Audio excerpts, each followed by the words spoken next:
In today's video, we're going to continue our series on one of the best side gigs for writers, being a sensitivity reader.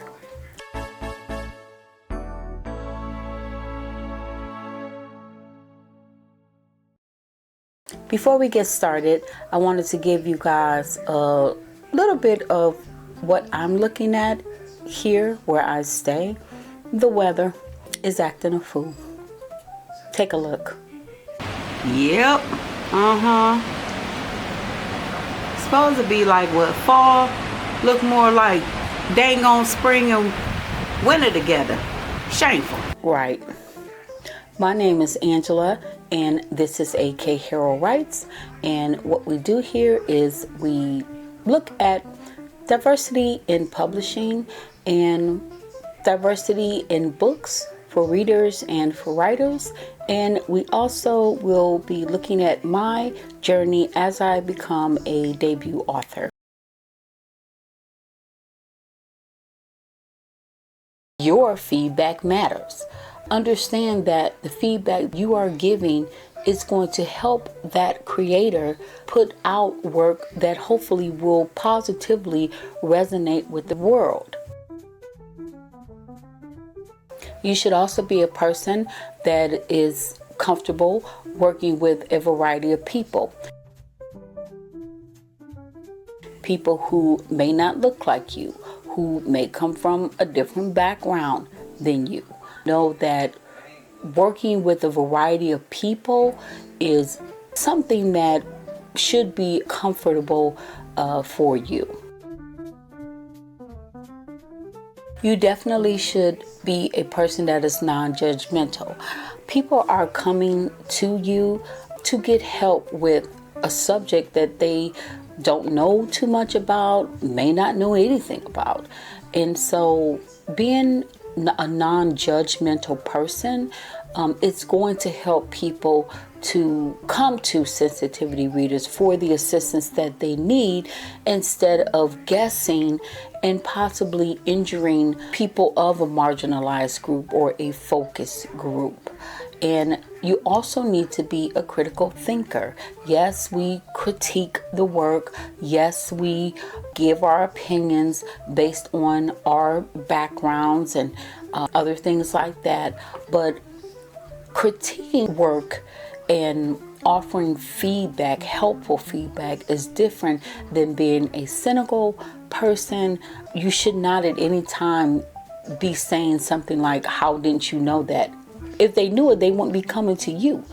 Also, you have to know that being a critical thinker means not trying to gatekeep something. We are here to assist the creator, to help them understand a facet of life that they may not know anything about, or may not know anything about well.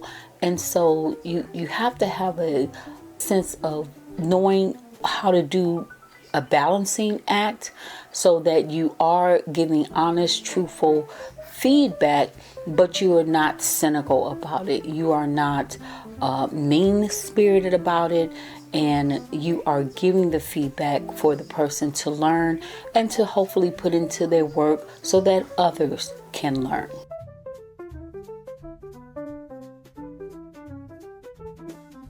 I believe a sensitivity reader should have some basic computer literacy. And by basic, I mean, can you power on a computer? Can you read an email? Can you upload a document? And can you download a document? That is basically the things that you would need to do when you become a sensitivity reader, especially for an author. They will send you an email, a PDF, a Google Doc, something so that you can be able to read the manuscript. If you're working with other creators, they may send you, say for a musician, they may send you an audio file, or if you're working with the artist, they may send you some files or give you a USB so that you can look at their art. So you need to understand, like I stated, something basic, and especially be able to send your clients an email, an invoice, something like that. So basic computer literacy is necessary, even if you are one that doesn't use the computer or the laptop that much. Can you do things on your phone? Absolutely.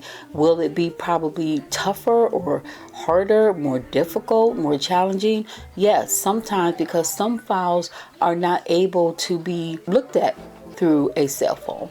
And so even if you have to go to a library, because you do not feel that you have to go out and get, a whole computer, I would recommend, if you aren't going to have a computer and you have confidential files, you may have to download them to your email and then open them up that way, print them out at the library, and then bring the information home.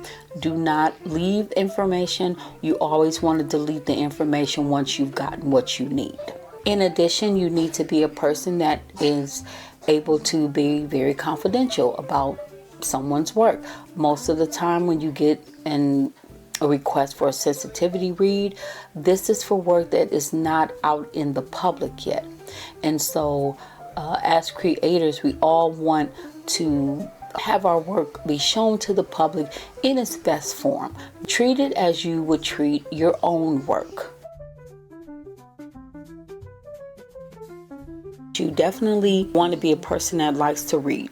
Especially if you're working for a writer, you probably are going to be reading their manuscript, their books, their plays, that type of thing. You also want to try to be broad in the genres that you read. You don't have to read every genre. I do not read some genres such as hard sci-fi.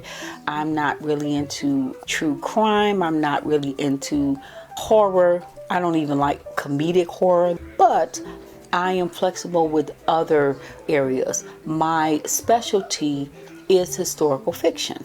One, because that is what I write, and two, because I really like to research, and so I like to find out new facts. I was also a history major in undergrad, so that's my specialty. If you want to have a specialty, that's fine, but I would still suggest that you have a broad range of genres that you're looking at. Also, you want to have a basic understanding of the language in which your client needs. So for instance, I am an American and I have basic understanding of the English language. I have more than a basic understanding, but that is the minimum that I need. I need to understand what makes a sentence, subject and verb, what some words are, definitions, things of that nature. And so I would say that you need to at least have a basic understanding of the language in which your client needs you to have an understanding of, so that when you are reading their work, it is not as difficult as it could be.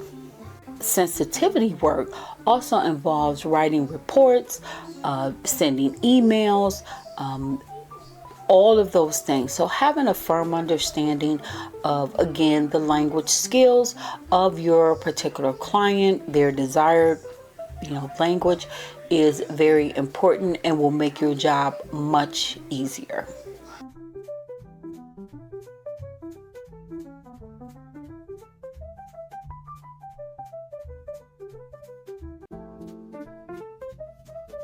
Many times I get the question of when should you accept a proposal from a client.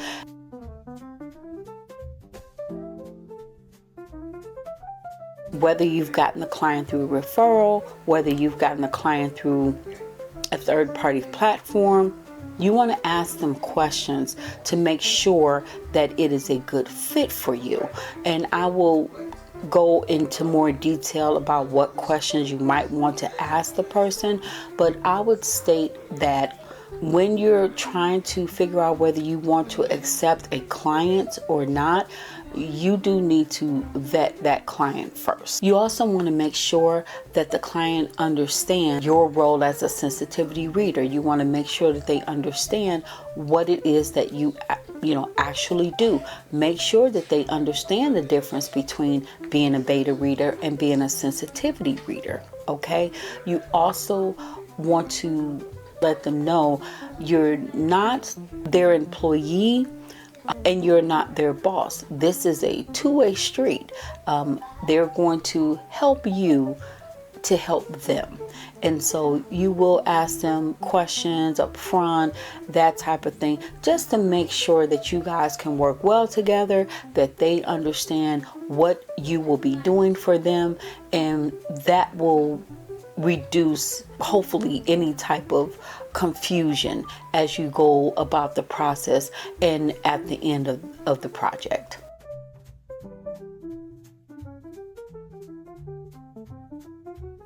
One of the number one things I tell people when they're about to do a sensitivity read or accept a client, make sure you have the time to do the read.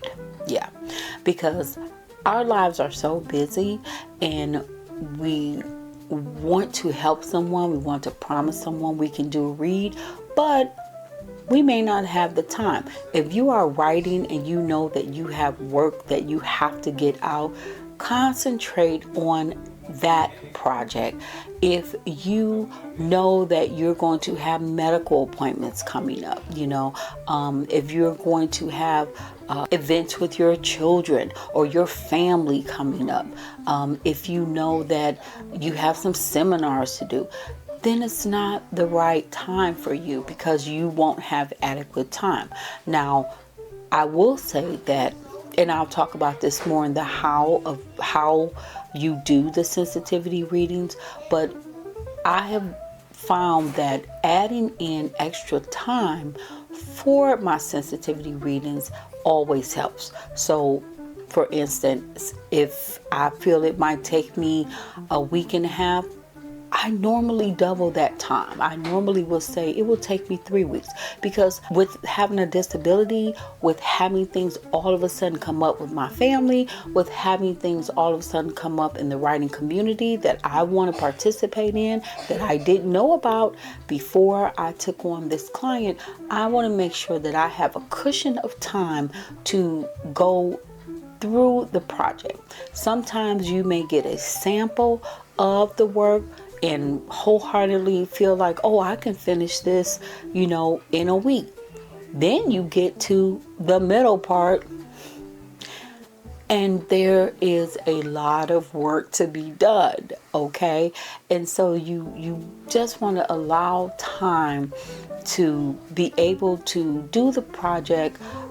As you stated, you want to present a quality project, and therefore make sure you have the adequate amount of time. It is better to put in time in the beginning than to ask for an extension at the end, or not even be able to finish the project at all.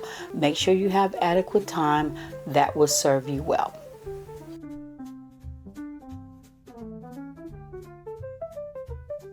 Before you begin working, you want to make sure that your space to do a sensitivity read is organized, meaning it doesn't have to be, spick and span, clean, everything is just off the table. No, however you organize is how you organize. Let me tell you something. In my room, people probably couldn't find what I need, but I can go right to it. So you want to make sure that your space is organized so that you can find what you need. Doesn't matter about anybody else. You want to make sure that you are comfortable in your space. You want to make sure you have a box of tissues for those rough times when, somebody's manuscript may get to you. It does happen. Yes, it does. So you just want to make sure that the workspace you have to do the sensitivity read is organized for your standard. I will go into more detail about this aspect, but you should have a portfolio for a potential client to see. And again, I'll go into that in more detail, but a portfolio basically is a sample of your work. What do you do if you've never done one?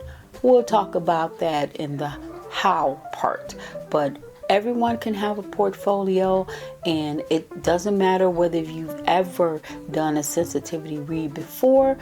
you will have one when you start to approach potential clients. There are many third-party platforms you can sign up for to do sensitivity reading work. And again, we will go into that in the other part of the series. With the platforms, you are better protected. And so I always recommend beginner sensitivity readers go through that process so that you can see what types of rules a client should adhere to, what type of payments are acceptable. If you want to just go out on your own, what I would suggest is that you draw up a basic contract. The contract should entail what the client wants, your communication preferences, and what to do if revisions need to be made, that type of thing. I would also encourage you to open up a PayPal business account. This is a method that is widely used by many people, and it is a way to keep your business separate from your personal things. It is a very secure platform, and so that is what I would suggest. But again, my personal recommendation is to start off on third-party platforms just so you can get a feel of things. They take care of all of the business. Yes, they do get a higher percentage, but that higher percentage also gives you peace of mind that the money's coming once I'm, pretty much done. And there are safeguards in place to keep me from doing a lot of work and having people who, unfortunately, will try to be unscrupulous and not pay you for whatever reason. So, yeah, that's my advice. Take it.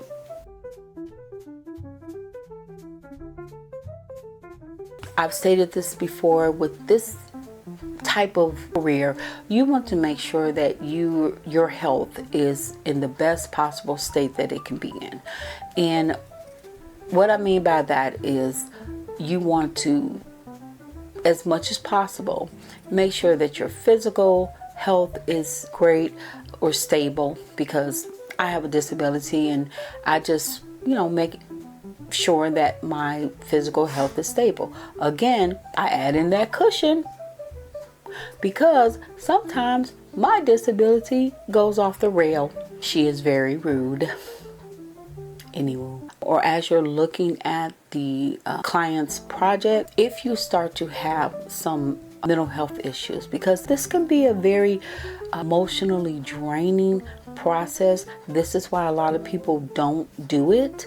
And what I would say is, if you are a person that has mental health issues, are triggered by certain things, and here's a tip: make sure that you ask your client what trigger warnings they have regarding their project. For example, I had a project and, I didn't take the project. Let me tell you why. It was a project where the artist wanted me to review photos of his art, and the art was of deceased persons.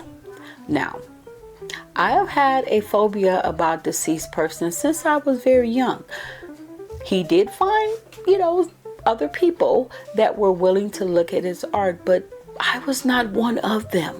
That's another thing. You do not have to take every single project that comes your way. This is a very selective field, and that's a great thing, because some of us are able to deal with certain traumas we've had and emotional things we had based on our individual focus groups.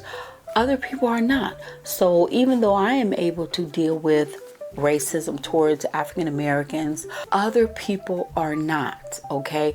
I am not able to deal with things involving deceased persons. I do not want to see a deceased person in a photograph. Not my cup of tea. But I'm okay with seeing a deceased person in painting. So I guess it depends on what you're able to handle emotionally. And so know your trigger warnings, Know what could mess with your mental health. And there's nothing wrong with asking the artist what sort of triggers might be in your project. They should be able to tell you that information. And if they only tell you certain things, you can have a list of what you are not willing to do. And if you see that information come up in the project, that should be a way for you to stop working on the project and still get paid for the work that you have done. Again, contracts, again, boundaries. Keep your boundaries. Keep your mental health intact. It is yours, and you are the protector. Now we're going to have a little time to shout out a channel I have been enjoying. Here's this week's channel.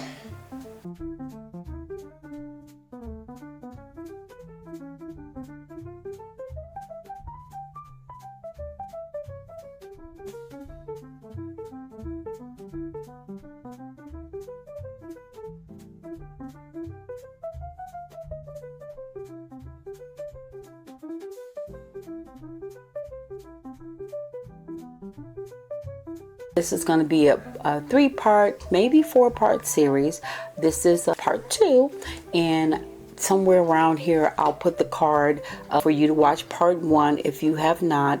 This is one of the best flexible gigs I know of, especially if you're a writer. It really helps you, it helps the community, it helps the world. It's a great opportunity, and it's flexible. As a disabled person, I need flexibility, not just for my health, but for income reasons. I am trying my best to answer as many things as I can think for a new sensitivity reader, but if I don't, please put them down in the comments and make a comment anyway. Say hello. It's fine. All right, I'm gonna get out of here. I gotta go do some writing. Yeah. So thank you again. Go enjoy yourselves. Read some great books. Do some happy writing. Bye.